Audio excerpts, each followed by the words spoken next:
High, SR গার্ডেনে আপনাদের সকলকে স্বাগতম। এই যে মাটিগুলো দেখছেন না, এগুলো রেডি করা রয়েছে 15 দিন থেকে। ভার্মি কম্পোস্ট, গোবর সার বাড়িতে তৈরি করেছি, ছাই, তারপর নিম খোল দিয়েছি আর সরিষার খোল দিয়ে মাটিতে মিক্সড করে 15 দিন এইভাবে রেখেছি। এবার এখান থেকে এই মাটিগুলোকে তুলে এই ট্রেতে তুলেছি, দেখবেন এখন। এই ট্রেতে এই যে ড্রাগন, এগুলো ডালগুলো কেটে দিয়েছিলাম, কেটে বালিতে পোতা ছিল। এখন দেখুন প্রত্যেকটাতে এইভাবে সব রুট বেরিয়ে গেছে, শিকড় বেরিয়ে এসেছে। এইগুলোকে লাগিয়ে দেবো, লাগিয়ে দিলেই আবার হয়ে যাবে। এদিকে দেখেছেন কত ড্রাগন ফুল এসেছে, সব এভাবেই তৈরি করেছি, এভাবেই সব তৈরি করেছি। তো এটাকে আজকে লাগিয়ে দিচ্ছি একদম মন ফ্রি করে।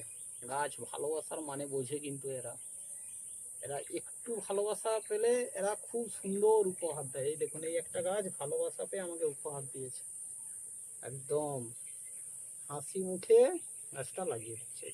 বাহ, দিয়ে বন্ধ করে কোনটা?